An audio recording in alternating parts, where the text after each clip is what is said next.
Okay, I'm back. It's good to be back. As you know, I now have one more kid than I had the last time we spoke. We've experienced child inflation, which I guess makes it sound like our kids are getting fat. What I mean is that we had a baby. So another one. That's the fourth one. And I want to thank everyone, first of all, who sent nice emails and messages over the last few days. And there were a lot of people sending things, well wishes and prayers and congratulations and everything. And it does mean a lot to me, and I really appreciate it. My wife appreciates it too. So I thank you for that. To those who've been asking, yeah, the delivery went very well. At least from my perspective, it went well. I was more in a spectator role, so I didn't have quite as much to do. So for as far as I'm concerned, I thought it was actually pretty easy, to be honest. But and the baby's healthy. My wife is healthy at the end of it. That's the main thing.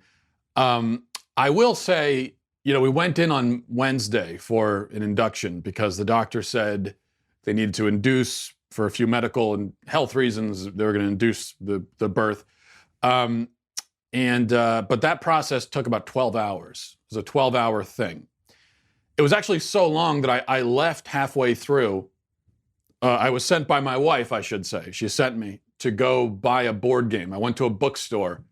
Actually, I left the hospital. So this was technically during labor. I left the hospital during labor to go buy a board game that we could play while this whole process was happening. And I got Stratego, by the way, great game. I'll tell you, there was just one little sort of hiccup, I guess, one dicey moment that I'll tell you about. And that happened actually on the way to the hospital because we were driving there and my wife was talking about the difficulties of labor, how hard it is and everything. And so I was trying to be sympathetic and I'm listening, but I'm trying to listen and be sympathetic, but also respond, right? It's a two-way conversation. So I observed very helpfully, I think, that the reason why labor is hard for women is that human females are unique among the large mammals in that they have very small, relatively small birth canals, and the baby's heads are relatively large. And that's sort of a unique thing. And that's the point I was trying to make. It's just really just a sort of a biological observation. But the only thing that my wife latched onto is she paused for a minute and she said, "Wait, so you're telling me I'm a large mammal? Is that what you're saying?" And I said, "No. Well, yes, I'm saying that, but that's not. Not. You're not the largest. Not like a hippo or something. I didn't mean, but not like that. I'm saying that it's. I'm saying technically humans are large mammals. Okay, that's all I'm trying to say." Anyway, she took me out of context. It was a total fake news moment, and so we went. Everything else turned out okay, and the baby's here now, and we're just enjoying, the opportunity to not sleep, because the baby's on a fun schedule where she sleeps the entire day, and then she wakes up at about 11:15, and then stays awake the entire night, and so that's been a lot of fun, and that's the thing about infants is that I've had 4 of them now. And I can say from experience, infants are really easy to deal with from about 7 a.m. to 11 p.m. They're extremely easy in that time frame because they just lie around. They don't do anything. They just lie there. They aren't going to literally climb the walls like my 6-year-old son. And they're not going to scream because they can't find their Paw Patrol pajama pants like my 3-year-old son. And they're not going to talk back like my 6-year-old daughter. They're not going to do any of that. They just lie there thinking about whatever babies think about. But then at night, that's when they sort of clock in. So at nighttime, there's a transition where my older kids clock out and they kind of pass the baton to the infant and they say, "Okay, we've been annoying mom and dad all day. Now it's your turn." And then that's when the infant comes to life and she says, "All right, I'm ready to do this. Let's do it." And so then we don't sleep all night. Which is why, and this is the last thing I'll say, this is what it's really leading to. When people come to me and they ask for parenting advice, which for some god-awful reason happens a lot, this is what I always say. Here's my advice. And it's a really important tip. You're not going to hear this a lot of places. Be rich. That's my advice. Just be rich as possible. I mean, a multimillionaire at the least. Because if you're rich, then you can hire a night nurse to take care of the kid at night, and then you can sleep. And then even during the day, you can hire a nanny. And so you don't really have anything to do. That's what makes parenting the easiest. You might not expect that, but if you can hire someone to do everything, then you don't have to do anything. So just be rich. That's my advice. I admit that I have not taken my own advice in that regard. But if you can do it, I would say definitely be rich.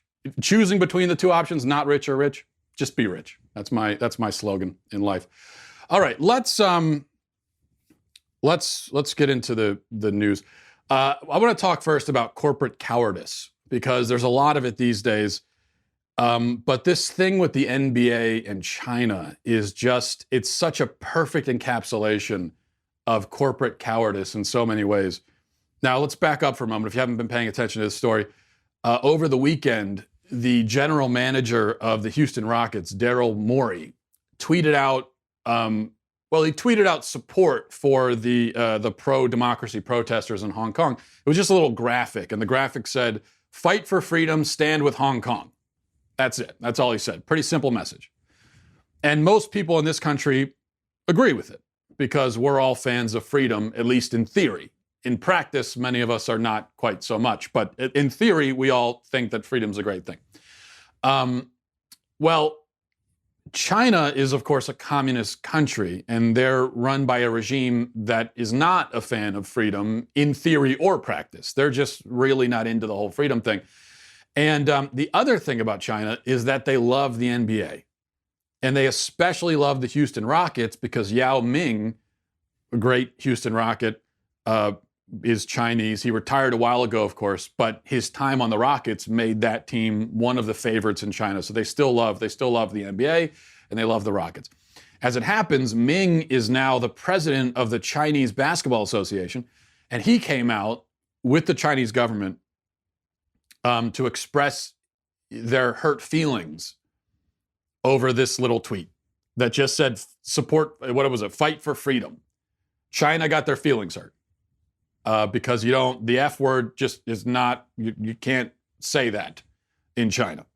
They didn't like it at all. And neither did the NBA, because they make a lot of money from China. So the NBA immediately issued a statement hoping to patch things up by prostrating themselves in front of the communist regime of China and licking their boots. And here's what the NBA said. Just a remarkable display of cowardice. The NBA said, "We recognize that the views expressed by Houston Rockets general manager Daryl Morey have deeply offended many of our friends and fans in China, which is regrettable. While Daryl has made it clear that his tweet does not represent the Rockets or the NBA, the values of the league support individuals educating themselves and sharing their views on matters important to them. We have a great respect for the history and culture of China and hope that sports and the NBA can be used as a unifying force to bridge cultural divides and bring people together."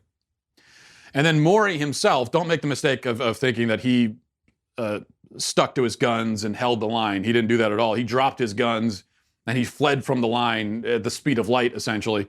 And he issued his own statement. This is what he said. He said, "I did not intend my tweet to cause any offense to Rocket fans and friends of mine in China. I was merely voicing one thought based on one interpretation of one complicated event. I have had a lot of opportunity since that tweet to hear and consider other perspectives. I've always appreciated the significant support our Chinese fans and sponsors have provided, and I would hope that those who are upset will know that offending or misunderstanding them was not my intention. My tweets are my own and in no way represent the Rockets or the NBA." Remember what the initial thing was. He just said, "Fight for freedom." That's all it was. So now he has apparently heard other perspectives about freedom. He's heard from the anti-freedom crowd, and I guess they made some really good points about how freedom actually isn't that good, and so now he's reconsidering. And he's saying, "Listen, I thought freedom was good. I thought I was in favor of it, but I've listened to totalitarian Chinese communists, and they raised some good points. And so now I just look, there are two sides to this thing.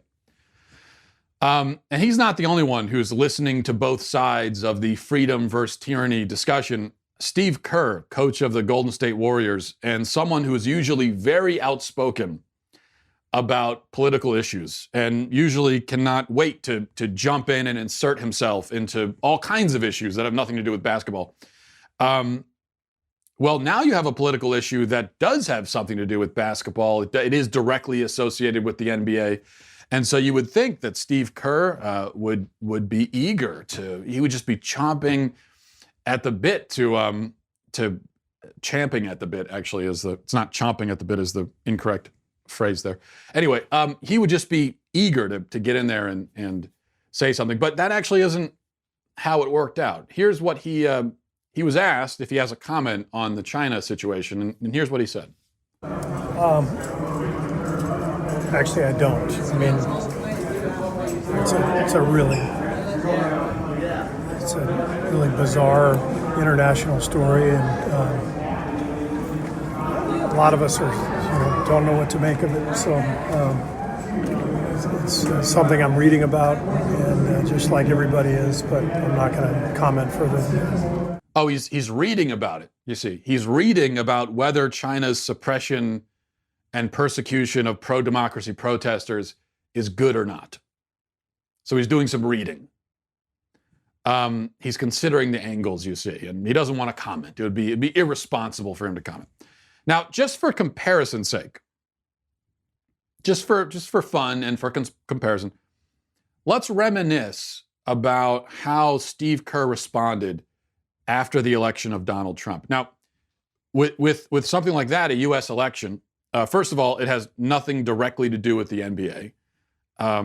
Second, there are certainly multiple sides. It's a complicated issue. You could do a lot of reading about it. But on that, Kerr was very eager to share his opinions. And here's what he said about that.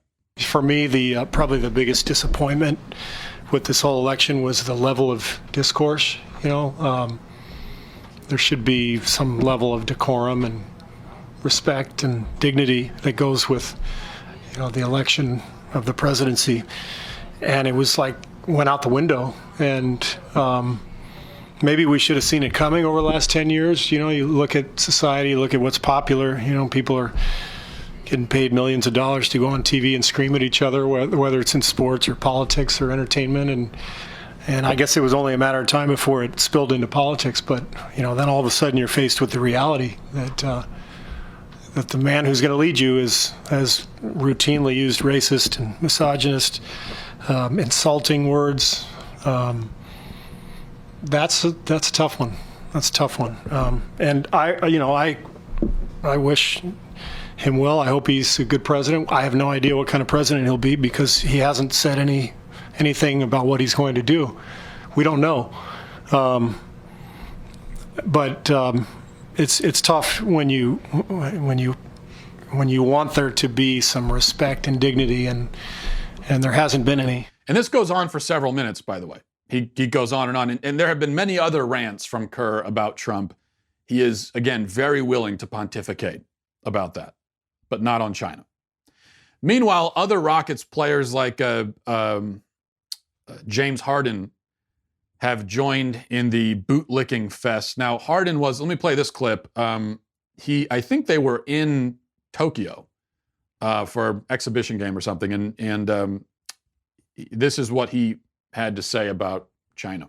Yeah, we apologize. We love China. We love, playing there. I know for both of us individually, we go there, once or twice a year. They show us the most important love. So, we appreciate them as a fan base, and we love everything, they're about, and we appreciate the support that they give us individually and as an organization. So, we love you. Of course, all of this groveling amounts to nothing, as usual, because there are still boycotts now in China, and China's state-controlled media is dropping NBA games. So, as I always say with these situations, that number one, you should never apologize for the truth in the first place, no matter the consequences. If what you said is true and right, supporting freedom is true and right. You shouldn't apologize. But even on a more pragmatic level, it won't matter if you do. It never does. Because whether you're apologizing to communists or you're apologizing to the American left, and that's basically a distinction without a difference, they're not going to forgive you anyway. So there's no point. You might as well just say, hey, yeah, I said it. I'd say it again. You might as well take that approach because it won't matter. You can grovel and apologize and kiss their feet, and it will make no difference. And that's what's happening here. By the way, I read about that, the backlash in China, how they're still boycotting and dropping games and everything. I read about it in a Yahoo article. Actually, I think it's an AP article that Yahoo is running. But with a very bizarre headline. Here's the headline of this article. It says, NBA Chief Silver stands firm as China backlash mounts. And here's the lead. The National Basketball Association won't gag its personnel or apologize over a team executive's tweet that ignited a firestorm in China. Commissioner Adam Silver insisted Tuesday, standing firm despite a growing backlash that imperils the league's lucrative Chinese following. Now, wait a second. The NBA did apologize. I just read it to you. It might not have said the words, we apologize, but that was definitely an apology. And they are clearly gagging their personnel. There's a reason why. It's not a coincidence that the NBA players are either saying nothing, refusing to comment, or coming out and apologizing. So the AP or Yahoo is running cover for the NBA, which itself is running cover for a communist regime. So duplicity and cowardice just abound in this case.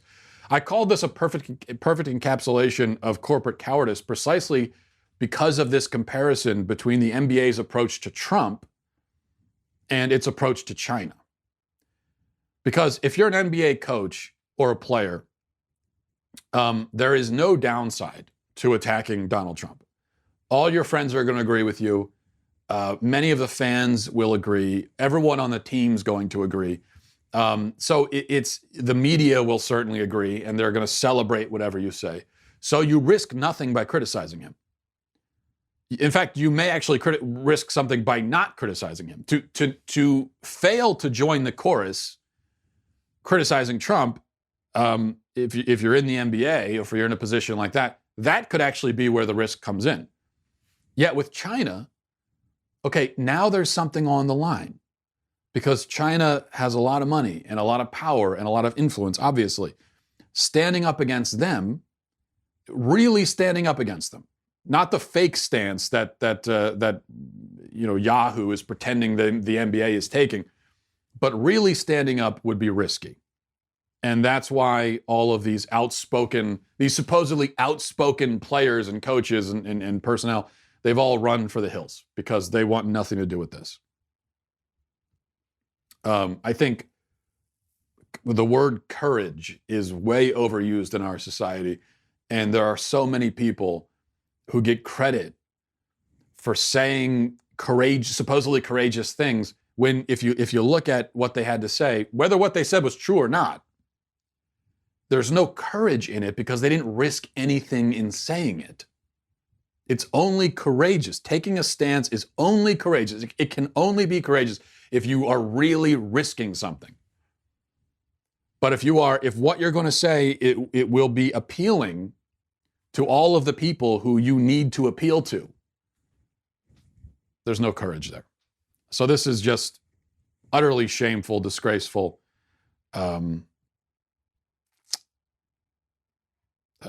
cowardice. And, all of the kneeling and everything that happened in the NFL, and there was a little bit of it in the NBA. Certainly, NBA players have been outspoken in their support for the kneeling that happened in the NFL. Well, again, if these players really want to have courage, and if they really care about standing up against oppression, which is supposedly what that whole anthem stunt was about, well, now they'll all link arms and make some kind of demonstration against China because that is going to take guts if they really cared about it. if all that anthem stuff was anything more than just a publicity stunt, then these players are going to come out and make a meaningful stance against China. But of course, we know it all was a publicity stunt, so they're going to remain silent and take their marching orders and just go along with it. All right, a couple other things. This was kind of funny. I wanted to mention it briefly. A guy named David W. Brown. I have no idea who he is, but he has a blue check mark on Twitter, so he must be important. And he wrote an article lamenting the fact that women are failing, apparently, the Army combat fitness test. And here's his sort of summary on the link that he posted on Twitter. Said, leaked slides reveal the catastrophic failure of the Army combat fitness test. If 84% of women are failing your physical fitness test, 72% in a single preposterous event, you're not trying to make a stronger army, you're trying to force women out.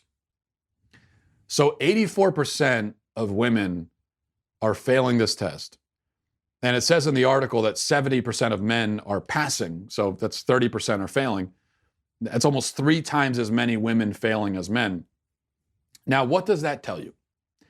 Well, it tells you that women are built differently, that women are not as strong as men. It further tells you that most women are not physically suited for combat. That's literally what it tells you, right? It's the combat fitness test. So if most women are failing it, it would seem to mean that most women are not fit for combat, which is not a big surprise. But how is this all manipulated and twisted? David Brown says, no, you see, it's not women failing the test. It's the test failing women. That's what he says. If women fail it, well, then there must be something wrong with the test. You see, now if 84% of women were passing the test, then we would say, oh, this is the best, greatest test. It's a wonderful test. This test proves that men and women are equal. In fact, women are better than men. So if the tests were getting the results that the left wants, then we would be told that this is the greatest and most accurate physical fitness test of all time. But it's not, and so, no, there's something wrong with the test. Forget about it. And that, I guess I can't really quibble with the logic, because that's the exact same argument I tried to make in high school all the time. Where I would say, yes, teacher, this math test seems to be broken or something, because I got every question wrong. I got a 0%, so there's something wrong with it. Oh, what's that? I'm just stupid. You're saying, okay, well, maybe that's it. Could be that, or could be either way. So this is just how desperate people are to avoid basic biological realities, which is that men and women are different, men are stronger, and that's it. And of course, ironically, what ends up happening is, in this effort to protect women or to get women involved or whatever they're trying to do, you end up undermining the women who are really exceptional. Because 84% of women are failing this test, but that means that 16%, I could still do the math on this one, I think 16%, right? 84 plus 16. That means 16% of women are passing it, which means that those women are really exceptional. So if you change the test and you make it easier, then all you've done is you have undermined the achievement of these really exceptional women. Let's see, a couple other things. Oh, here, so I saw this headline from CNN. I don't really have anything to say about it. I just wanted to point it out. The headline is, dog owners are 24% less likely to die for any reason, but the life-prolonging benefits are even higher for anyone with cardiovascular disease, according to 2 new studies. I saw that online today, and I couldn't pass it over. Dog owners are 24% less likely to die for any reason. So, no, I haven't looked at the study, and I hate to be the guy who contradicts scientific findings without actually researching them. I admit I haven't done my research on this. I do, though, have to doubt whether dog ownership actually imbues immortality into the dog owner, because that's what that headline would seem to. If you're less likely to die for any reason, then, so that would be you're immortal, I guess. And anyway, But here's the thing, even if that's true, that as long as you own a dog, you'll be immortal. Again, I have some issues. I suspect there's some problems with the methodology of this study. But even if that's true, I would say that, well, maybe mortality isn't so bad then, because I'd rather be dead than live with a dog for all eternity. So it's kind of a catch-22. It's like, yeah, you can live forever, but you got to have this hairy beast around you at all times for all eternity. In that case, I would say, you know what? Death isn't so bad, actually. Death is a little bit underrated, you might say. All right. Speaking of CNN, they have... CNN has been completely obsessed with this Joker movie. Now, as you know, leading up to the release of the film, the Joker movie came out over the weekend. Leading up to the release of it, the media, not just CNN, but the media in general, the mass media, they were really rooting hard for a mass shooting to happen at one of these screenings. And I know that may sound harsh to say that they were rooting for a shooting, but I don't know how else to characterize it, because story after story, headline after headline, I'm sure you saw them, talking about the worries and fears and everything that someone might shoot up a Joker screening, that it might inspire violence and so on. And why is that? Where were they getting this from? Why did they randomly decide that we should be worried that someone's going to, that this specific movie is going to inspire violence and there's going to be a mass shooting at a movie theater? Is it because of the Colorado theater shooter who dressed in Joker makeup and said he was the Joker? Well, no, it couldn't be that, because the Colorado theater shooter actually didn't dress like the Joker and didn't claim to be the Joker and didn't do or say anything associated with the Joker at all. That was, maybe you didn't know that. A lot of people still don't. That whole thing about the Joker shooter, he said he was there, that was all, that didn't happen. The shooting happened, but he never said he was the Joker. That was invented by the media. That was a media narrative that they invented, I guess because it makes the shooting more spectacular. So where did this idea come from that someone might attack a Joker screening? Well, it was also invented by the media. There was no reason to worry about it. But they kept suggesting it in the form of cautions and warnings over and over again, saying, oh, gee, I hope someone doesn't shoot up the Joker screening. It would really be a shame if someone shoots up the Joker screening. And then, so how else am I supposed to interpret that? It would really seem like that's what the media wanted to happen, because they kept bringing it up, suggesting it. And then the movie comes out and a bunch of people go see it. It gets breaks all these records and everything. No violence.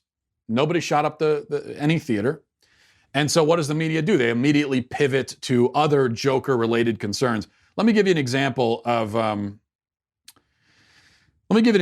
some of the headlines from CNN over the last few days about the Joker movie.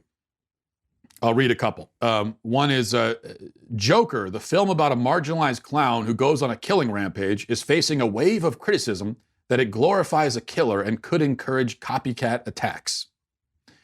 Another headline. The true appeal of the new Joker movie lies in its invidious validation of the white male resentment that helped bring President Trump to power. Of course, you got to, by the way, the Invidious Validations would be a great name for an indie band. But aside from that, of course, we got to bring Trump into this. Another headline, Joker is a cash grab by a major studio which capitalizes on intellectual property with 80 years of history. Oh, a cash grab. Yeah, because this, of course, the Joker movie is the first superhero movie to be a cash grab, right? So, yeah. And then this one was my favorite. This was a headline yesterday, last night from CNN. Says, Rock and Roll Part 2, a song by convicted child sex offender Gary Glitter, plays for about 2 minutes as Joaquin Phoenix, who plays the Joker, dances down a flight of stairs. That in particular, all of those headlines are ridiculous. That last one, Rock and Roll Part 2, nobody even knows. You hear that name of the song, you don't know what that, but you've heard that song a million times. If you've ever been to any stadium, any sports stadium of any kind, you have heard that song. It plays in every stadium in America at every level. It's most people know it as the Hey song. That song where it plays a beat and then everyone shouts, hey, right? That's the song.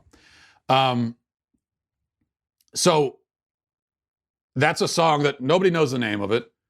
We've all heard a million times. They played in stadiums across the country.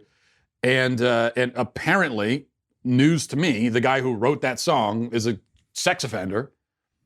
And so now somehow CNN is trying to make a tie-in between that and the Joker. It's just, you talk about grasping at straws. It's completely desperate. But CNN is not the only one, of course. There's been a lot of talk of Joker glorifying violence and encouraging violence and on and on. Well, I did see the movie. And so I wanted to give my brief thoughts on it and kind of chime in on on the hype surrounding it and everything. So first of all, as for the hype and the concerns about encouraging violence and all that, well, as I suspected, it was completely unwarranted. Yes, it is a violent movie. It's not even close to the most violent movie to come out. It's certainly not the most violent movie to come out this year. Probably not the most violent movie that will come out this month. It's just, there are tons of violent movies. We could all name right now off the top of our heads 50 movies that are more violent than this movie is. And here's just one, for example, John Wick. Okay? Now, like 800 characters die in every John Wick movie. He just goes around shooting everybody. And yet the media doesn't freak out about violence in John Wick movies nearly to the same degree that they freaked out about Joker. Really, the media is okay with any and all violence in movies and on TV unless it's this particular Joker movie or a Mel Gibson movie. Those are the two times. So they've kind of expanded their repertoire a little bit because usually they'll say nothing about violence in movies because they don't care, and they just wait for Mel Gibson to come out with a movie, and then all of a sudden they care. There's all this violence, and I'll never forget. Of course, Passion of the Christ would be the primary example of this. Passion of the Christ comes out, and the media, they're very concerned about the violence. It's so violent. It's so brutal. And it was around the same time that Kill Bill, I think it was either Volume 1 or Volume 2 came out. I think it was in the same year, one of those. And the same media personalities that were lamenting the violence in Passion of the Christ, they loved Kill Bill. It was critically acclaimed. Meanwhile, there's a scene in that movie, in either Volume 1 or 2, the entire movie is ridiculously violent. There's a scene in Volume 1 or 2 where the protagonist, Uma Thurman, she decapitates 100 people in one. She fights off, it's a pretty impressive fight scene, but she just is, with a sword, she just decapitates one person after another, just heads rolling all over the place. No problem with that. That's fine. But this movie is, the violence is too much. So that's the way it goes. Does this movie actually glorify violence? I would say no, not at all, actually. I agree that some movies do glorify violence, and that is a problem. A movie glorifying violence isn't going to cause real-world violence. It doesn't work that way. It's not a one-to-one causal relationship where somebody goes and they see violence in a movie and they say, oh, I think I want to commit violence also, and then they go out and do it. It's not the way it works. It's much more complicated than that. But people are influenced by the images they see on a screen. And when you go and you watch a movie or you sit down and you watch TV, you are immersing yourself in this world, the fantasy world, and you're in some sense giving yourself over to it, subconsciously at least. And you're certainly susceptible to being influenced. And so I would agree that it can be a problem when people marinate their minds in all of this stuff that does glorify violence. But just because there's violence in a movie, that does not mean that the movie is glorifying it. A movie that glorifies violence is a movie that makes it seem cool and fun and sexy. You know, that's a movie that glorifies violence. But Joker does not do that at all. The violence in this movie it's not fun, it's not funny, it's brutal, and it's random, and it's disturbing. And it's sad. It's the entire movie is very sad. In fact, that's one thing that surprised me about it. I didn't go into it expecting it to be a barrel of laughs, but I was actually surprised by how sad the movie is from the first scene to the last. It's a very sad movie. And that's the way the violence is portrayed. That's how it comes across. It doesn't look, there's nothing glorifying about it. You leave the movie feeling like that was very sad to see all of that, which is how you should react to violence. And so violence, I think, in a movie or a show, it's only a problem when it elicits the wrong sort of reaction.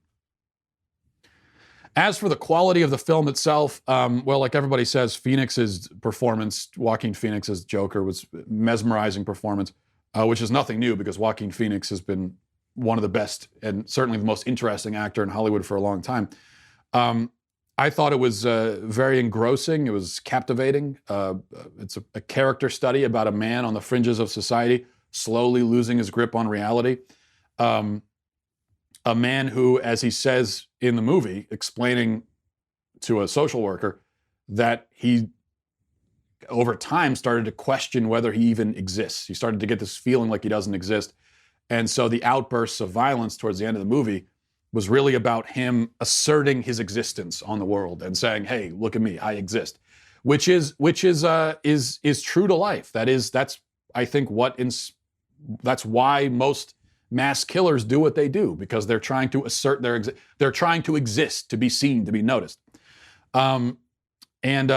which to point that out is not to excuse it by a long shot. It's just to give insight into what drives these disturbed people.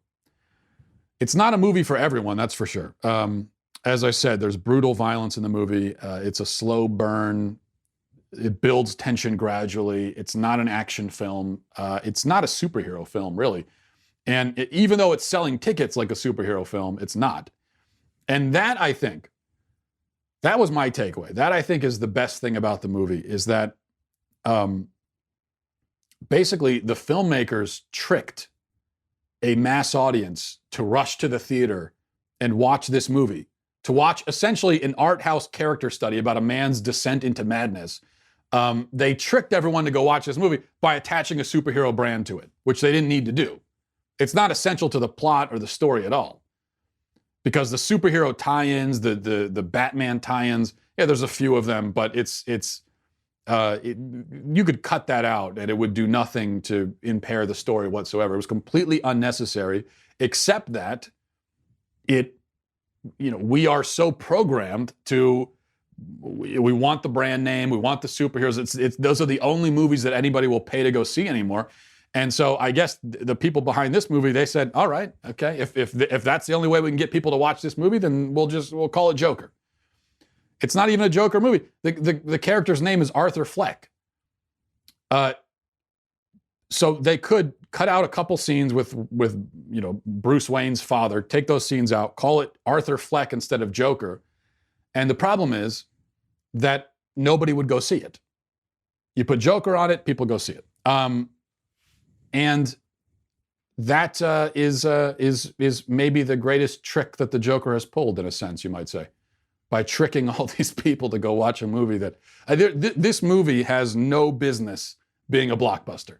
And I don't say that as a criticism. I think it's a good, interesting movie that makes you think. But it's just, again, you take Joker off, you call it Arthur or something, and it's the kind of movie that would be released in select theaters for a week, and then it would be on demand, so you could watch on Comcast or Netflix or something. It's that kind of movie. It's not the kind of movie that would normally sell 100 million, whatever it was, $100 million in the first weekend or whatever it was. And I think that maybe there's more to the branding choice than that even. At one level, it exploits our obsession with brand names and superheroes. An exploitation that I appreciated personally. I thought it was pretty genius. At another level, though, a deeper level, I think maybe the movie is you could argue is saying something about the kind of stylistic violence that we all enjoy in things like superhero movies without ever considering what we're really watching. So this movie's Joker is what a supervillain would be like in real life. Nothing super, really, just a villain. Insane, violent, brutal, a sad, pitiful sort of character. Not funny, not silly, no superpowers, nothing like that. Just a disturbed and violent man. So maybe this movie is saying to the audience, oh, you want supervillains? Okay, well, here you go. How's this?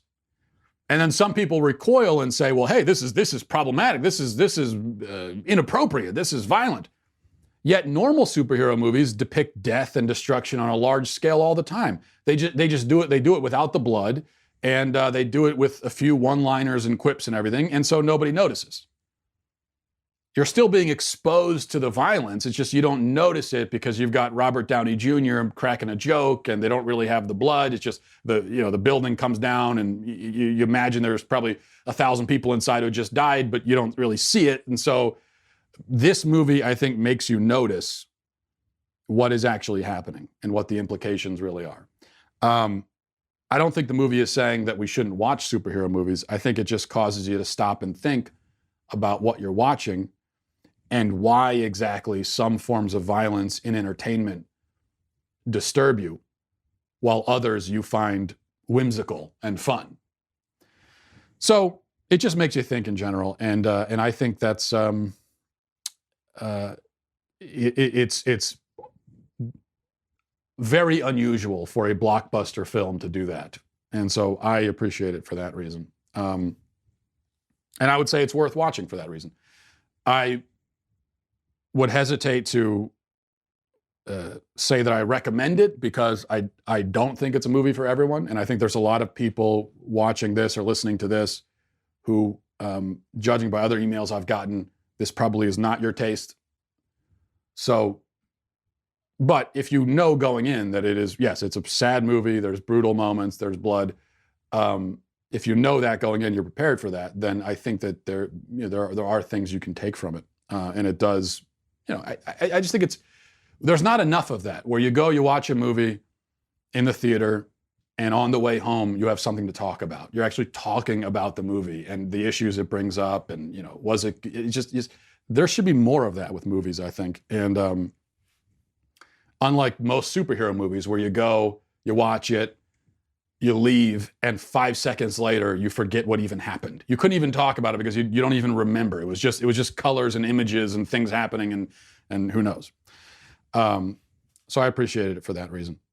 All right, we'll leave it there. No emails today. We'll get back to that tomorrow. mattwalshshow@gmail.com is the email address if you want to chime in with your opinion on this movie or anything else we talked about today. And I will talk to you tomorrow. Godspeed.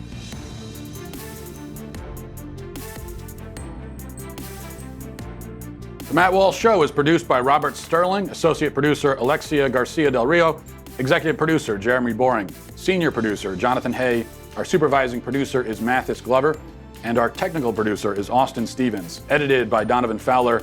Audio is mixed by Mike Coromina. The Matt Walsh Show is a Daily Wire production. Copyright Daily Wire 2019. If you prefer facts over feelings, if you aren't offended by the brutal truth, if you can still laugh at the nuttiness filling our national news cycle, well, tune on in to The Ben Shapiro Show, where you'll get a whole lot of that and much more. We'll see you there.